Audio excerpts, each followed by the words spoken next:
farm workers' strike has resumed in the new year, and it's going on. I think the major flashpoint areas are Dodoons and also Grabo, but everywhere there's an air of tension. In the studio with me is Labour analyst at the Cape Chamber of Commerce, and that's Michael Bagraham. Michael, we're following on from what happened at the end of last year, and I don't think it's going away. There's a lot of people that might sit here glibly and say, well, you know, aren't they being disloyal to the South African economy, these farm workers, and the poor farmers can't actually afford this. But on the other hand, this is a legacy issue, and what I've sort of got a sense of is that geographically these farm workers have been marginalised. They're not maybe quite as sophisticated as some of their city slicker colleagues up north, and therefore there's two sides to this argument. You're certainly correct. The problem is, of course, that it's only in the Western Province, which creates all sorts of question marks as to what is the politics over here. The other problem is that about 95% of the farmers now have reported that they've settled their disputes. So we're really talking about 5% of the workers that are upset. And the third problem is that our Ministry of Labour are just about to declare the new determination. So we're on the cusp of a new wage determination. So it looks like someone's trying to make hay while the sun shines. That being said, that we all know that people can't survive on 80 Rand a day. That's just impossible. And especially if there's only one person per household working like that. So that's starvation wages. And it's a problem. Yes, it is. 5%, in other words, are getting the headlines, you know, the burning tyres, the very visible things that we see on television, and presumably that will be broadcast to the rest of the world. So what you're saying is this is misrepresentative of the current status quo. It is, and the issue is that that's being beamed to the rest of the world, and in fact it's not fair to the fruit industry who are trying to export their fruit and trying to keep their prices going and to try and ensure that they have a future. Because a lot of the other countries around the world, I mean, I know for instance Australia, are jumping up and down with glee, hoping that they can then grab that market share of the fruit. And that's a bit problem, because we've spent 18 years now getting ourselves back into the market, getting ourselves back into Europe, and everyone sees South African fruit as good, it's reasonable and it's sweet, it's good fruit. I have a problem when people are saying let's start boycotting South Africa, or when people are saying that the whole industry is rotten, which it isn't. And I think we as South Africans need to stand up and say, look, this is 5% of the workforce, that in fact the Department of Labour will find a solution, and they're going to find it within a month, and that although things aren't rosy, we can carry on and ensure that our fruit is sold into the European market, the American market, and in fact let's open up new markets. Both you and I enjoy the South African fruit, and the rest of the world should be enjoying it. I know that people are suffering, and I know that some of the people are in really bad conditions. I've been to see it myself. It is bad. It's a legacy issue then. Yes, and then we need to sort that out. We need to tackle farmer by farmer and make sure it's done. I don't think it helps to grandstand and try and destroy the industry. Have the farmers, because of their geographical distance away from the big cities, and as I said earlier on, their relative unsophistication, are they being represented well enough as, for example, the miners are? No, they're not. And that's the problem. There's a very low threshold for the unions. They basically on about maybe 10% of the farms.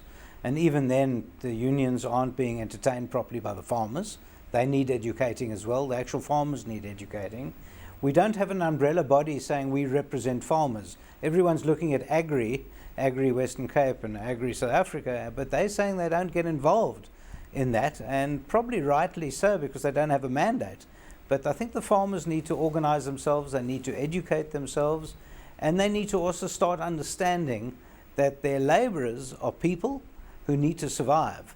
And I think that's a common failing in a lot of industries. We can't just point fingers at farmers, but I can take you to hundreds of industries and show you where people are being basically treated as slaves, and it's not good. Yeah, is it the case then that there are a few bad apples, pardon the pun, that are spoiling it, and that's why we're seeing these appalling images on television? That probably is the case. But anyway, let me read you something here. The Labour Department is ready to mediate, it says here, in the farm workers' strike if all parties return to the negotiating table, and that's according to Labour Minister Mildred Oliphant yesterday. But from what you've said, most of them have returned to the table. Yeah, we have about a 95% settlement at the moment. And I know because I've been speaking to a lot of the farmers through my firm. We labour lawyers, and we talk to the farmers. I think Mildred Oliphant is being disingenuous to a large degree. She's been vastly absent from last year's strike and this year's strike. Yeah, and people have been highly critical of her as well. Yeah, and we haven't seen her at the mines either, which is a bit of a problem. And that's her job. I can't think of anything more important than coming in to resolve a strike in a whole industry. And I think this is a cry from the workers saying, please help us. And they're crying, saying, come speak to us, do something. They've now called for President Zuma, and probably rightly so, because they've been let down by the department. Also maybe let down a little bit by COSATU, because I noticed Tony Ehrenreich saying, look, we've got nothing to do with this anymore. We didn't call this, so therefore we can do nothing about and this. And then stand back and then stoke the fires. Yeah, and then he says the following as well. Some farmers have indicated their willingness to increase above 100 Rand. That's the daily rate that you've just been talking about. But a number of bad farmers, again fanning a few flames here, a number of bad farmers are opposing this, and that's COSATU Western Cape Secretary Tony Ehrenreich. Well, they are. There's always, it doesn't matter what industry. I take you to the engineering industry, the steel engineer. I mean, whatever I take you to, you're going to find some employers that are bad. You're going to find some employers who pay below the minimum. I can take you to any industry. I've been doing this for 30 years. I know that you go and you find bad people. Now, if you concentrate on the bad people, then you're going to look at a bad industry, and it's not the true picture. What we've got as a true picture in the Cape is that the majority of farmers are treating their workers properly.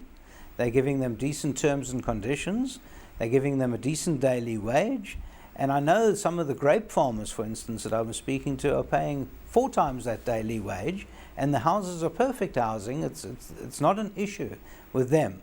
But of course, that doesn't make news. What makes news is one farmer who's ripping his workers off and making them sleep. And invariably, that farmer is a small-scale farmer rather than the really big operations that I know. For example, a lot of the fruit industry around the Ceres area is dominated by 2 or 3 big families. Correct. And they treat their workers extremely well. Correct. You see, I'm going to point a finger at the unions because they need to do their work. A union is there to go and hunt down the employer, the actual employer, that is treating their farm workers badly. And then for that union to declare a dispute, take those farm workers to the CCMA, that's Commission for Conciliation, Mediation, Arbitration, and actually target that particular farmer. It's very easy to target an industry and say we've got some bad people. But it's all amorphous. I say name and shame. Let's know who the farmers are. Let's know what farms it is. Then maybe you and I, when we go into the supermarket tonight, when we buy our supper, we won't buy a fruit from that particular farmer. And you can sometimes track them down. So I think it's name and shame, and the union needs to actually do its job and represent people. And it's the same, for instance, for the labourers. They need to come forward and say, I am so-and-so, I work on this farm, I only earn so much, I think it's unfair. And we need to see more of those stories, because we keep having anecdotal stories where no one comes forward, doesn't name the farmer, and we don't know who it is. Yeah.